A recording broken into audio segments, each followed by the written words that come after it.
সকালে ঘুম থেকে উঠে ব্রাশ করে ফ্রেশ হয়ে ফ্রিজ থেকে মাংস বের করে পানিতে ভিজিয়ে রাখছি বরফটা ছাড়ার জন্য। সকালে ঘুম থেকে উঠে দুপুরে রান্নার জন্য টেনশন করতে হয় কি রান্না করব, কি রানবো, কি খাবো। তো যেটা ভাবতে ভাবতে ফ্রিজে একটু মাংস ছিল সেটাই আগে বাইর করে নিলাম। আর সকালে আজকে বানাইছিলাম সেমাই আর মুড়ি দিয়ে খাই নিয়েছি একদম। জিশানকে খাইতে দিছি, আমিও খেয়ে নিছি, তার বাবাও খেয়ে চলে গেছে। আর আমার মেয়েকে কালকা যে ভিডিও দেখছেন, হয়তো যে দেখছেন শেষে দেখছেন, তো ছোট বাচ্চা দুইটা আসে, তো তারাই নিয়ে গেছে বাইরে খেলতে। আমি বর্তমান দিতেই চাই না, এত ঠান্ডা পড়ছে বাইরে, কুয়াশা পড়ে থাকে, তো খুবই ঠান্ডা লাগে, ওর নাক দিয়ে যায়। তারপরে ওরা জোর জবরদস্তি নিয়ে গেছে, এখনই নিয়ে আসবো। তো ঘরের একটা কাজকর্ম করতে পারি নাই, রান্না বান্নাও করি নাই, সকালে জাস্ট খেয়ে নিছি। মাংস বানাইতে চাইলে তো একটু মশলা টসলা বাটা কষা করতে লাগে, তো সেটাই আজকে করছি। আদা রসুন এগুলা বাইটা নিয়ে আসলাম, আর আলু টালু সব কাইটা রেডি করে রাখছি, জাস্ট খালি বসিয়ে দিব। ধুয়ে টুয়ে পরিষ্কার করে নিয়ে একদম প্রেসারে বসিয়ে দিতেছি। মানুষ বহুত ধরনের বানাইতে পারে, আমিও পারি, বাট এখন শর্টকাটের মধ্যে যেহেতু আমার মেয়েটা খুবই কান্না করে আর বাইরে তো দিতেছে না, তো তাই শর্টকাটের মধ্যে প্রেসারে দিয়ে সব মশলাপাতি সব কিছু দিয়ে একদম মেখে ঝুঁকে একদম প্রেসারে সিটি মারিয়ে নিব 3-4টা, তারপরে সোমবার দিয়ে নিব, বাস হয়ে যাবে। আবার একদমই ফ্যাশন নাই বর্তমানে আমার, বলতে পারেন একদম সিম্পলের মধ্যে রান্না করি, জাস্ট অল্প স্বাদ হইলেই হলো, এরকম করে খাই। আর একটা বছর তাই আমার মেয়ে বড় হয়ে যাবে, তখন আর আমার এই টেনশনগুলো থাকবে না, তখন আবার আলহামদুলিল্লাহ রান্না বাড়া করতে পারবো।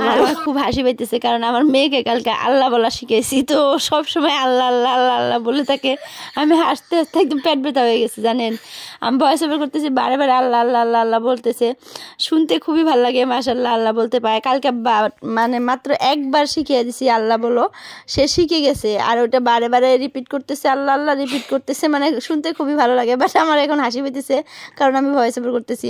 তো রাতে যে মেশিনে কাপড় দিয়ে রাখছিলাম আজ ভালো হয়েছে, এখন নিয়ে শুকিয়ে দিয়ে আসবো।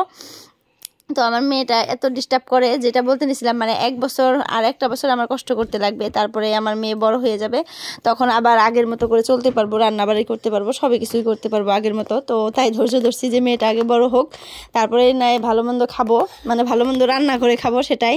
তো কেউ কেউ হয়তো বলতে পারেন যে মানুষেরও তো বাচ্চা হয়, তোমার কি একাই বাচ্চা, বাট মানুষের হয়তো নেওয়ার মানুষ থাকে, কিন্তু আমার একদমই নেওয়ার মানুষ নাই। এই যে আমার ছেলেটা যে দেখতেছেন, এই ছেলেটার উপর যে এত রেসপন্সিবিলিটি এই মেয়ের জন্য, বোনের জন্য তার। তো ওই যে বালিশগুলা দেখছেন আমি গুছায় রাখতে বসি, তো সে রাইখা দিছে ওই বিছনাতেই, বলতেছে মা আমি না ওই বিছনায় নিয়ে যাই না, যদি মোনা পড়ে যায় তাই এখানে রেখা দিছি, তুমি নিয়ে যাও। এত কেয়ারিং। তো সেটাই, ভাই বোনের এরকমই হইতে লাগে বন্ডিংটা। তো এই পাশে আমি যে প্রেসারে সিটি মারতে দিয়ে দিছি দেখছেনি, এবার সে এটা কাম হইতেছে, ওই পাশে আমি বিছানা গুছাই নিলাম, আর মেয়েকে একটু খেলতে দিয়ে ছেলেকে বললাম যে একটু দেখে রাখো, আমি জাস্ট খালি কটা বাসন আছে, এই বাসন কটা ধুয়ে নেই। তো এই যে বাসন কটা দেখতেছেন, এই বাসন কটা সকালে চাটা খাওয়ার পর হয়েছিল, তো সেই কটাই এখন ধুয়ে নিব ঝটপট করে।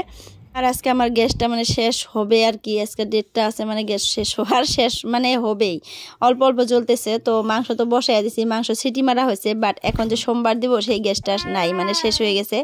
এখন ভাবতেছি যে আমার জায়ের রুমে নিয়ে তারপর সোমবার দিয়ে নিয়ে আসি। তো নিয়ে আসলাম আমার জায়ের রুমে, নিয়ে আসে যে সোমবারটা দিয়ে নিলাম। এটা আমার জায়ের পাকঘর, তো আমার পাকঘরে আর গ্যাস নাই, এখন গ্যাস আনবে দুপুরে। তারপরে সে আমার 2টা সিলিন্ডার, বাট একটা সিলিন্ডার একজনে নিয়ে গেছে, 2টাই ভরা থাকলে ভালো হয়, যখন তখনই শেষ হয়ে গেলে লাগাইতে পারি। তো সেটা নিয়ে গেছে জন্য একজন মানুষ, আমার আজকে অল্প প্রবলেম হলো, যেহেতু তাও বাড়িতে যা আছে, তো তার জন্য তাদের রুমে যাই বানিয়ে নিয়ে আসলাম, অল্প হেল্প হইলো।